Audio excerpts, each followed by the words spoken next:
Hey, my name's Hunter. I read books. Right now I'll be reading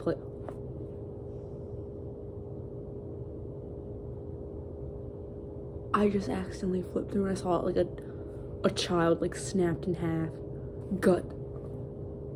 Okay. I'm pretty sure we left off on page 100.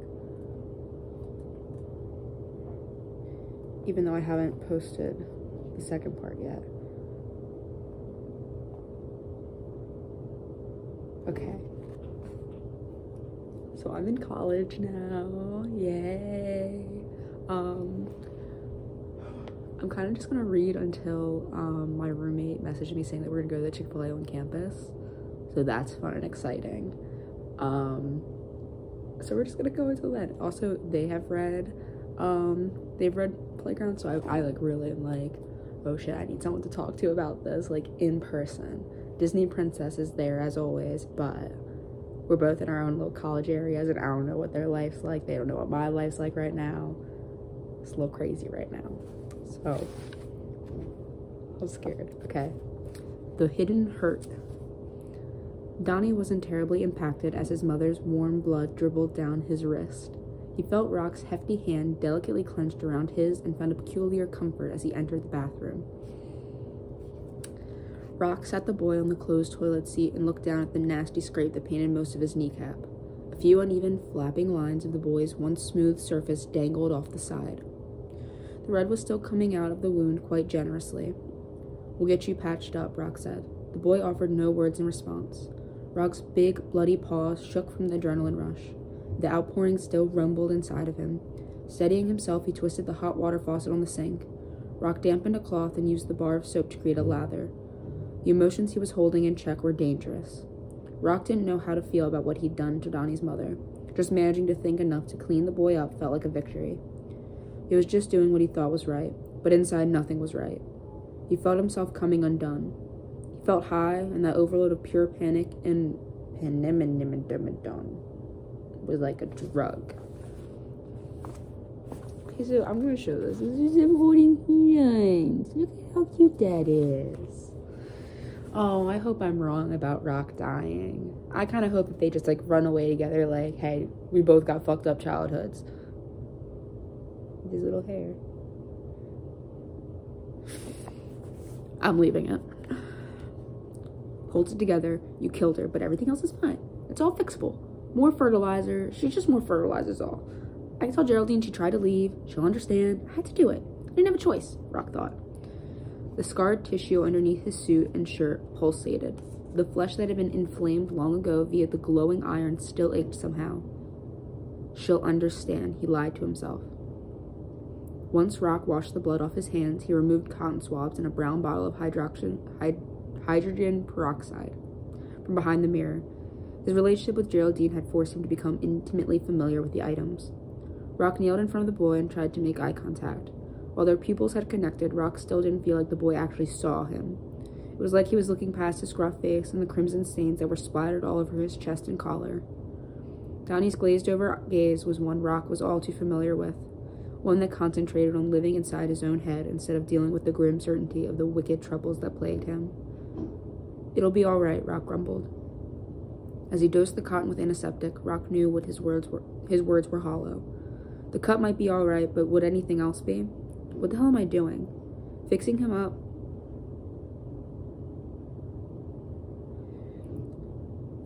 just to send him out there? What sense does that make?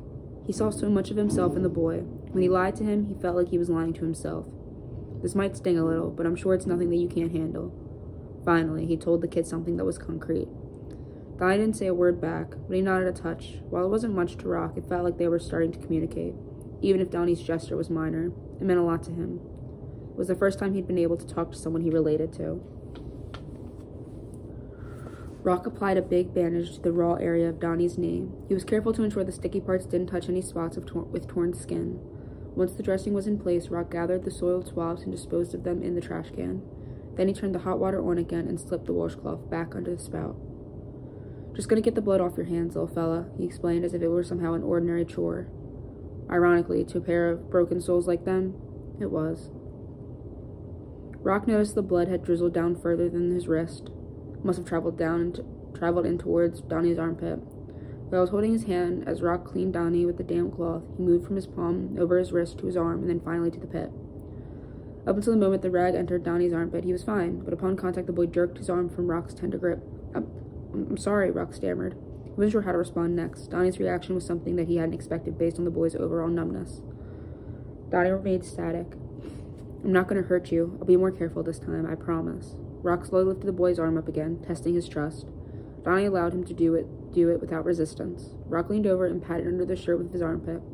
At first he couldn't tell what he was looking at, but after a moment it struck him. Circular, flaring nature with the speckling wounds in Donnie's pit was a texture that Rock was quite familiar with. The spherical bumps were burns that were consistent with the tip of Caroline's parliament. In Rock's mind, it was the only logical conclusion. The tobacco embers had been present on each occasion he'd crossed paths with Caroline.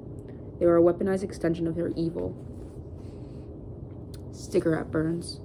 Poor Donnie's armpit looked like it had a case of concentrated mumps. The gathering of puffy dots could have been mistaken for a cluster of warts. Rock didn't have to imagine how much blistered skin on such a sensitive area would hurt. He had experience. Rock and Donnie were bound by their suffering. While Rock couldn't undo the damages inflicted upon the boy, the revelation made him feel better about killing Caroline. The doubt that had crept into his mind started to settle. The savagery he allowed to assume him no longer seemed so overzealous. While there was still a level of shock attached to the dreamlike assault, he considered the most shocking aspect might have been in how long he'd held himself back. Why hadn't he found ways to harness his rage and unload it onto Geraldine? After all, she was the person responsible for his tortures. What about Fox, who stood by idly and watched it happen? The questions baffled him. Maybe I deserved it. Rock couldn't be sure if he did or not. There wasn't a single day where the guilt of his unfailing worthlessness hadn't been beaten into him. But he still couldn't help but wonder about that day. It was different from any other. Sure, he brought children back before, but it was always single children, never entire families. Seeing how the normal families, Donnie's aside, treated each other, wide in Rock's eyes. Their loving nature and adoration for each other were so equally reciprocated. Their kindness and innocence left him wondering if society was far different from the stone walls he'd been regulated to roam. How can this be right? Rock considered what came next for Donnie as his eyes twinkled with tears. He didn't want to see Donnie's life end that day, but if his childhood was any indication of his future, then the boy would be better off heading outside with the rest of the children. If Caroline was granted full custody of the boy as it appeared she'd been, then how much worse was the alternative? He had no idea about the boy's father, but he didn't imagine him to be a saint. He hadn't even cared enough about Donnie to keep him from falling into Caroline's wicked clutches. Maybe he's dead. What future could that offer? Would Donnie be exiled into the same broken system that had landed Rock at the Borden estate? Sizing it up from the right angle, it all looked crooked to Rock. The thought saddened him, but he knew what lay ahead for young Donnie.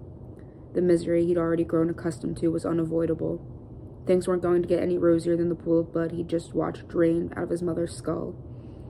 As Rock had no desire to watch him venture into the playground, he understood it was probably for the best.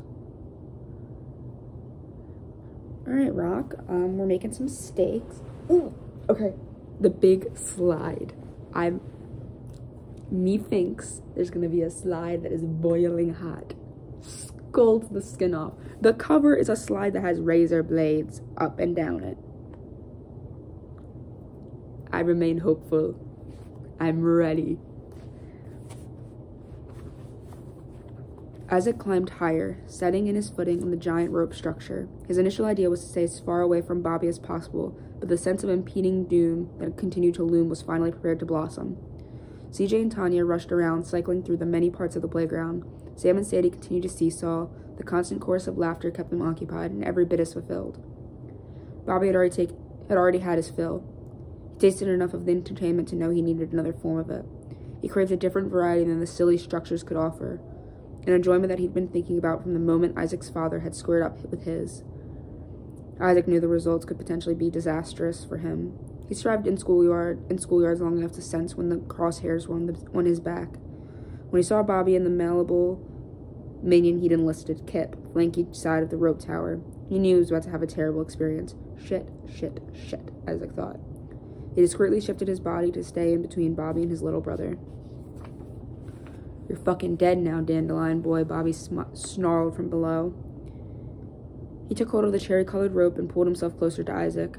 Yeah, dead, Kip affirmed. The brothers climbed up the structure like spider monkeys, closing in on succulent vine fruit. As they moved in on Isaac, he looked down between him. The fall was at least 15 feet above the soft sand. Unsure of the best way to avoid them, he raced straight down. If he could get below Bobby and Kip before they got close, he'd still have a chance to make a run for it. Where you going, nerd boy? No, it's not your best. With their fright fueling the swiftness in his strides, Isaac carefully knifed his way between the many ropes. He paused his descent about halfway from where he was originally positioned to look up. Kip was only a short distance away. When Isaac twisted his head in the opposite direction, Bobby was already within arm's reach. "Grrr!" Bobby yelled. The surprise made Isaac twitch. As he tried to evade Bobby's swipe, the foot Isaac was using for leverage slipped off the rope. The sudden shock of his full body weight instantly fell upon his hands. Isaac's grip wasn't strong enough to hold him in place. The skin over and above his palms ripped down on the coarse twine, and as the instantaneous rope burn tore into him. Oh, that's going to be a disadvantage for later. Damn it, Bobby. Isaac tumbled back first and bounced off the ropes, hitting their harsh textures, causing his body to twist. The ropes scratched against his face, then his arms and his body slid through them. Isaac's glasses rocketed off his face and down to the dirt below. His fall finally finished a few feet down, with a rope landed square between his scrawny legs. "Ah!" Isaac cried out. He immediately clasped at his balls as a stinging hurt sped through both of his testicles. What?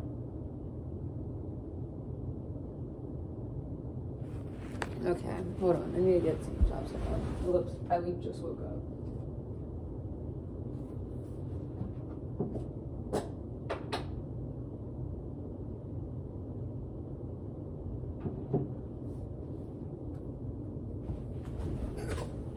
This bed is ridiculously high up.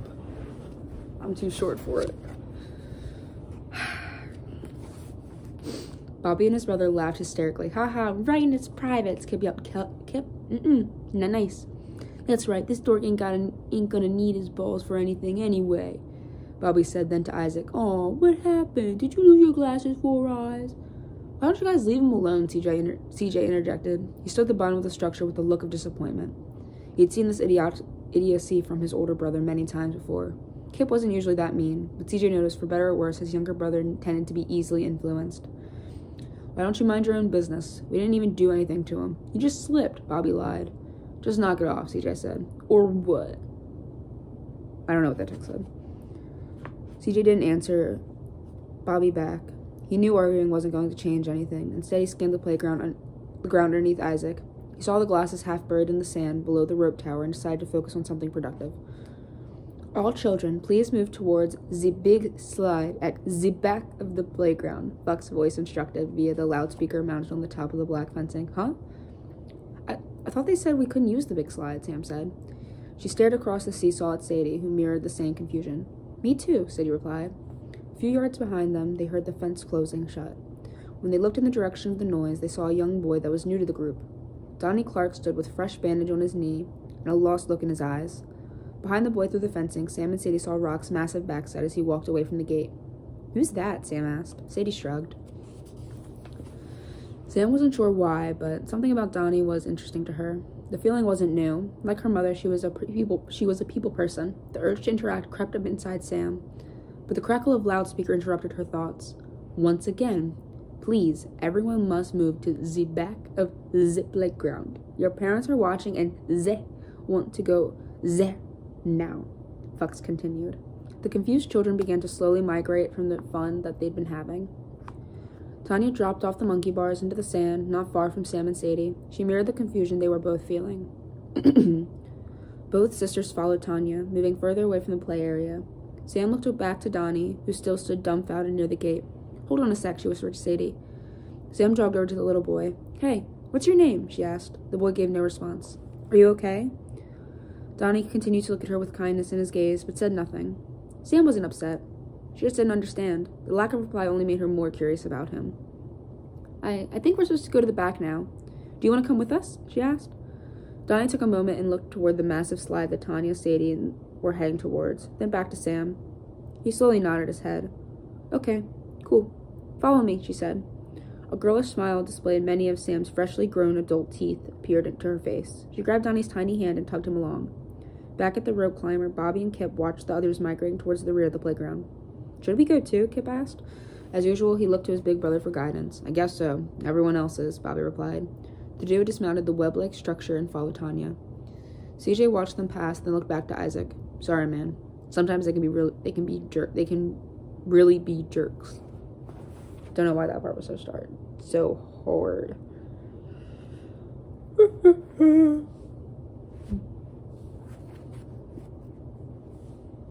Isaac continued to lower himself down until his feet finally touched the ground. The jarring landing sent aching vibrations through his testicles. Isaac weaved his way through the remaining ropes until he finally found freedom outside of the tower. "Here you go. I tried my best to clean him off," CJ said.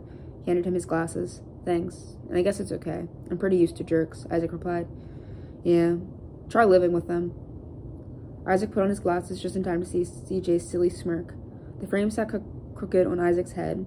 They were a little looser than before, but he was still more than grateful to be able to see again. "I'd rather not. I'll just take your word for it," Isaac snorted. "I'm CJ, by the way. I promise I'm not a total butthole like my brothers can be." CJ extended his hand. "I can see that," Isaac said, accepting the handshake. "I'm Isaac." A genuine sense of both shock and appreciation echoed in his tone. CJ looked like the kids in class they were always ready to dump on him, but he didn't act like them. "Everyone, move now. Quickly," Fox blurted out, his voice seeming angrier than the previous announcements.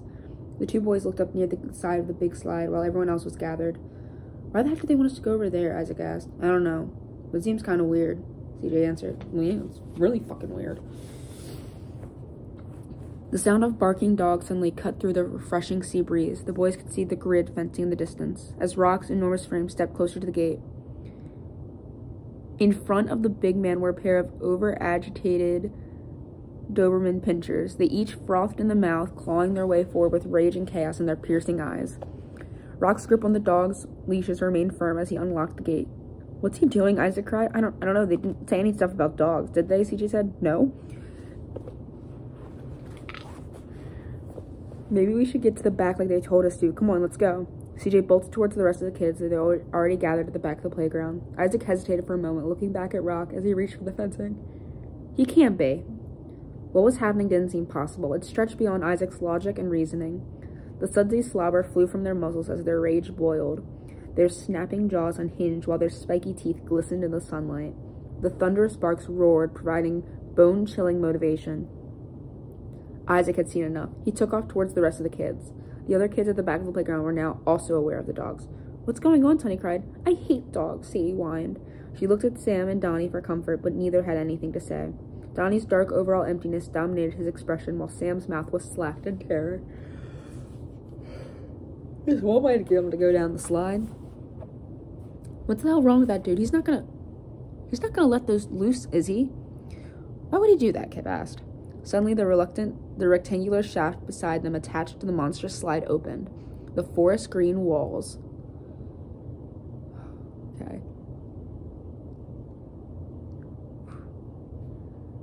Suddenly, the rectangular shaft beside them attached to the monstrous slide opened. The forest green walls lifted like a garage door, and a steel cube-like room appeared before them. "Enter the big slide now," Fox commanded. As the gainy speech of the German's voice bellowed out, Rock let go of the leashes. The pair of ravenous dogs shot forward, and the shrieking children all rushed into the belly of the slide. "How do we close this thing?" Kip cried. The children chattered in fear, but there was little they could do. The room didn't offer any buttons, knobs, or doors, only the opening they entered through and three metallic walls. "CJ, hurry!" Kip cried. The all-star athlete had already turned it on. CJ closing in on the slide, but when he cranked his head back to check Isaac's progress, it wasn't what he hoped. Isaac was mid-stumble, heading face first towards the ground. The boxy wireframe spectacle hung off his head again and landed in the sand. CJ peered past Isaac. The dogs were already en route. Don't do it. CJ mumbled to himself. He turned back towards Isaac, feeling dread and regret instantly swell. "CJ, what the fuck are you doing?" Bobby yelled. He ignored his brother and focused on the task at hand. CJ ran past Isaac in the search for his glasses in the dirt, attempting to create a distraction to divert the dogs away from him. "You better find him fast," CJ yelled. The tactic worked somewhat. The dogs split. One pup veered in CJ's direction while the second made a beeline for Isaac. No way, this is the next page. Okay. This is a picture. It looks like a snake. I don't like that. Isaac's fingers finally found the spectacles, but as he slipped them back on, pointed canine teeth penetrated his triceps. What part is that? Like the arm? Like here? What part is that? The ferociousness made it clear the dog had been trained to inflict agony.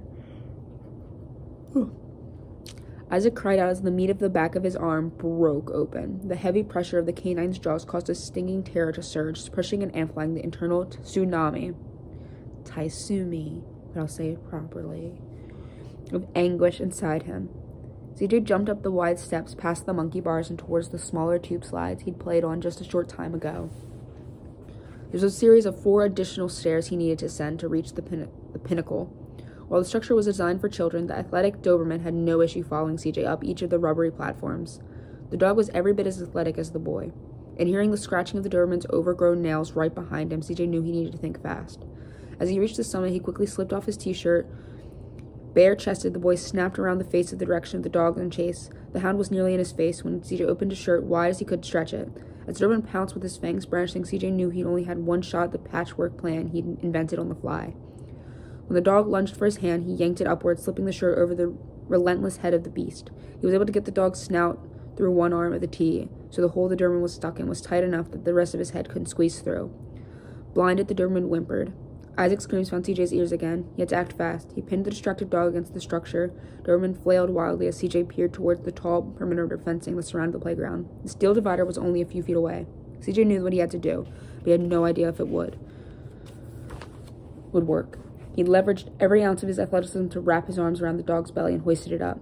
He'd done a German suplex wrestling with friends, but never a dog. CJ channeled his inner Bret Hart and tightened his arms around the dog's underbelly. In a stream of steady momentum, he yanked upwards and everything he could, and mustered and tossed the chaotic canine.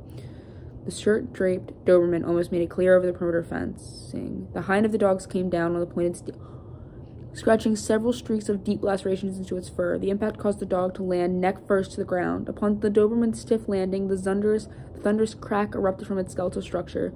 The pup's fuzzy jaws offered a single heart-wrenching whimper as the animal's drive was snuffed out. The sight of the motionless dog sickened CJ to know he was the force behind such a violence was jarring. But as Isaac's stream ripped through the air, CJ knew he had no choice. CJ saw himself at a disadvantage being shirtless, but he dashed back towards the slide nonetheless. His body and mind raced. When he saw the other Doberman gnawing on Isaac's arm, his brain nearly went blank. The shirt idea was lucky enough, but how on earth was he going to deal with another one? Isaac wailed, "Get it off me, get it off me." As the hound clamped down even harder, blood oozed from Isaac's arm. CJ took in his surroundings. There were no weapons to get the dog off the kid. Suddenly hit him. He was standing on a potential solution there was nearly an endless supply of. Without thinking, he scooped up 2 big handfuls of sand, crept up from behind the occupied Doberman, and thrust the clumps directly into its eyeballs. The dog mewed, and CJ landed a stiff kick to its throat. The Doberman relinquished its grip on Isaac's arm and rubbed its face into the ground. The dog howled as it attempted to use its paws to clear the dirt from its eyes. "Get up," CJ screamed. He slapped Isaac's back and lifted the wounded boy by his shirt. The dog continued to moan, scratching at its face. The boy took advantage of the distraction, running off towards the rest of the other kids. Isaac tripped again, but this time CJ was there to keep him moving forward. When the boy stumbled into the cube, Isaac dropped to the ground, blood squirting from the back of his arm. "Everybody get back," CJ yelled. His nerves were on fire, but he found a tiny ration of relief as he watched his retractable door descend. CJ stared at the blinded dog in the distance, hoping it wouldn't recover anytime soon. His limbs trembled uncontrollably as the last traces of daylight between the door and the ground disappeared. Battered and badgered. Geraldine's liver-spotted backhand slapped against Rock's wiry cheek. The roughness of his face hurt her thin skin, but it wasn't enough to deter her from cocking back and pelting him again. "You fool! You worthless fucking excuse for a man! Now she won't be able to watch," Geraldine barked. But she was going to. Another smack stunted Rock's statement. Tom and Molly watched fearfully through their peripherals. Slouched against his wife's corpse, Greg remained in a daze. "Look at you," Geraldine barked at Rock. "You're a giant, you idiot. You could have easily corralled her. Christ almighty, you must I think of everything for you?" The rage remained at a low rumble inside Rock, but as he tried to swallow the lump in his throat, dread dominated him. Geraldine kept him constantly shaken. Her toxic conduct was all he knew. Breaking ages of obedience was a difficult task. As much as Rock would have enjoyed giving Geraldine the same treatment as Caroline, there was a firm, submissive muscle memory in place. The conditioning that resulted from an endless cycle of abuse was a profound manipulator. "I'm sorry," Rock said. I've heard it all before. The biggest problem with your sorries is there's always come in bunches, and at my expense, and they're always at the most inopportune times. You're well aware of how much planning has gone into this, how special and dear this day is to me. I know your tiny mind is even a mediocre standard, but I know you can understand this much. You've come up short twice now. Don't let there be a third time, or else. Rock nodded his head at the hot embarrassment, and humiliation danced off his reddened face. Make sure nothing outside of our plans happens in here. Make sure they watch very closely, because you damn well know I will, she threatened. Geraldine pointed her bony finger up to the cameras fixed to the front corners of the spy room. I will, Rock replied.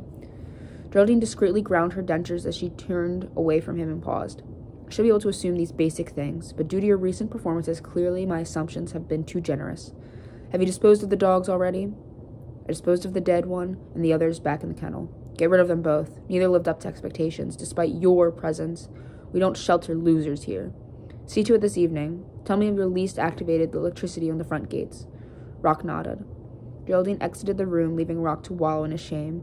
He was suddenly alone, with nothing but the quiet sobs of their strained parents. Tom and Molly were overrun with anxiety. They'd been forced to sit helplessly and witness their oldest child, Isaac, get mauled by a dog. Pleading with Geraldine fell on deaf ears. Not for me.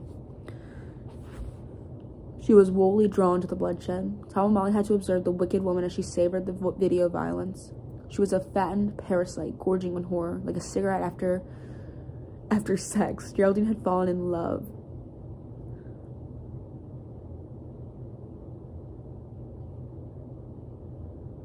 And now that love was all she knew.